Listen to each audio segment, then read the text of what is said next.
할렐루야, 매일 말씀과 함께하는 삶, 매말씀의 시간입니다. 오늘은 열왕기상 3장 1절에서 3절 말씀을 묵상하겠습니다. 솔로몬이 애굽의 왕 바로와 더불어 혼인관계를 맺어 그의 딸을 맞이하고 다윗성에 데려다가 두고 자기 왕궁과 여호와의 성전과 예루살렘 주위의 성의 공사가 끝나기를 기다리니라. 그때까지 여호와의 이름을 위하여 성전을 아직 건축하지 아니하였으므로 백성들이 산당에서 제사하며 솔로몬이 여호와를 사랑하고 그의 아버지 다윗의 법도를 행하였으나 산당에서 제사하며 분향하더라. 오늘은 두 가지 주제를 묵상하는 하루가 되겠습니다. 첫 번째로는 애굽의 왕 바로와 더불어 혼인관계를 맺어 그의 딸을 아내로 맞이한 솔로몬의 이야기입니다. 솔로몬 왕이 애굽 왕 바로의 딸과 결혼을 함으로써 동맹관계를 맺는데 두 가지 이유가 있었습니다. 첫 번째로는 솔로몬이 왕으로 세워지기 직전에 그의 형 아도니아의 반일난 사건을 겪으면서 그의 나라를 견고히 하려고 당대 근동 지방의 최강대국이었던 애굽의 바로 왕의 딸을 자신의 아내를 맞이하여 그의 성에 둡니다.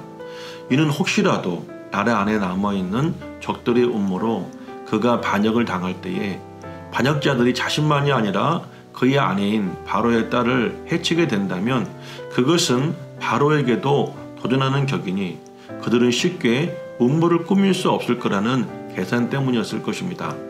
두 번째로 솔로몬의 결혼은 일종의 정략 결혼이었습니다. 당시 솔로몬의 국제적 지위가 애굽의 왕 바로의 딸을 아내로 맞이할 만큼 애국과 견주어도 손색이 없을 정도로 향상되었음을 나라 안과 밖에 과시하기 위함이었을 것입니다. 저는 당시 다윗 왕이 40년간 세운 이스라엘 나라를 묵상해 보았습니다. 평생을 적대국과 크고 작은 전쟁을 치르고 말년에는 사랑하는 아들들에게 반역을 당하기도 했지만 그때마다 놀랍게도 하나님은 그를 도우셨습니다.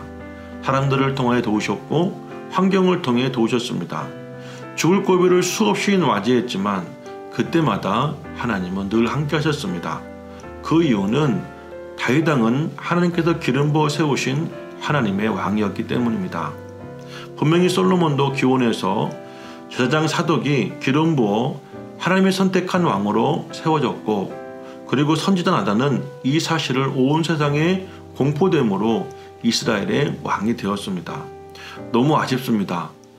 누군가의 반역을 미리 대비하며 위함이었던지 그만큼 높아진 위상을 알리기 위함이었던지 그 자리에 바로의 딸이 아니라 하나님을 모셔두었다면 그의 인생은 어떻게 되었을까요? 사랑하는 여러분, 요즘같이 불안하고 힘든 시국이 또 있었을까요? 무엇보다도 현재도 현재이지만 앞으로 어떻게 살아가야 할지의 고민이 참 많으시죠? 그때마다 여러분은 천국 시민이시고 하나님의 아들과 딸이시며 신랑 되신 예수님의 순결한 신부라는 사실을 잊지 마시길 바랍니다. 베드로 사도는 너희 염려를 다 주께 맡기라. 이는 그가 너희를 돌보심이라고 말씀하셨습니다. 여러분의 힘으로 세상적인 방법으로 어려움을 이기려 하기보다 전능하신 하나님을 여러분의 삶의 중심에 모시고 그 하나님께 문제를 맡겨보시면 어떻겠습니까? 또 한 가지 묵상할 문제는 산당에서의 제사입니다. 산당이란 말 그대로 산 위에 세워진 신전입니다. 과거 가나안 족속들은 이 산당에서 바알과 아세라 우상을 숭배했었습니다. 그래서 엄격히 볼 때 산당은 예배 처소로 부적당했습니다. 이스라엘 백성들은 가나안 정복 당시 산당을 파괴하라는 하나님의 명령을 받았지만 아직 성전이 완공되지 않은 당시로서는 산당 예배가 잠시나마 허용되었던 것으로 보입니다. 그런데 문제는 솔로몬의 성전 건축 이후에도 이스라엘의 산당 예배는 여전히 지속되었고 급기야 이곳에 수많은 우상과 또 목상을 세우고 숭배하는 죄를 짓게 되었습니다. 최근 신종 코로나 바이러스 사태로 인하여 임시지만 변형된 예배를 돌아봅니다. 교회는 사람들이 집단으로 모여있는 장소로서 그 안에 감염자가 한 사람만 있어도 충분히 집단 감염될 수 있는 가능성이 있는 장소입니다. 실제로 적지 않은 교회에서 감염자가 발생했습니다. 그래서 주일 예배가 교회에서의 모임 예배와 가정에서의 인터넷 예배를 동시에 드리는 교회도, 그리고 아예 인터넷 예배만 드리는 교회도 생겨났습니다. 그러나 이것은 임시 방편의 예배입니다. 주중 예배는 아예 드리지 못하고요. 우리들의 자신과 또 함께 살아가는 이웃을 위해서 반드시 필요한 대책이었다고 생각합니다.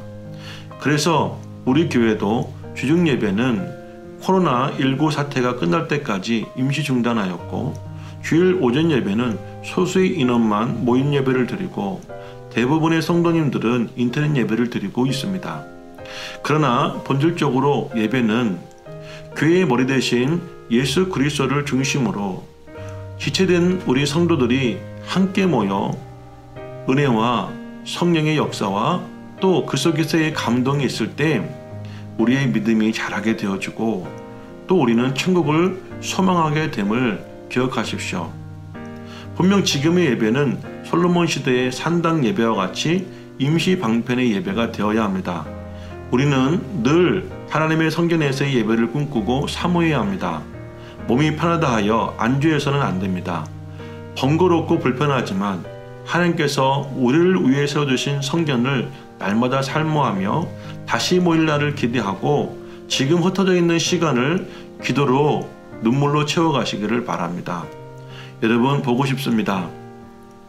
다시 뜨겁게 안아드리고 따뜻하게 여러분의 손을 잡아드리고 싶습니다. 식탁에 둘러앉아 맛있는 식사를 나누고 시원한 바람 부는 교회 테라스에 옹기종기 모여 앉아 따뜻한 커피를 나눠 먹고 싶습니다. 곧 그날이 오겠죠? 오늘 하루 특별히 우리 꿈의 교회와 여러분 인생의 주인 되신 하나님을 깊이 묵상하시는 하루가 되시기를 간절히 소망합니다.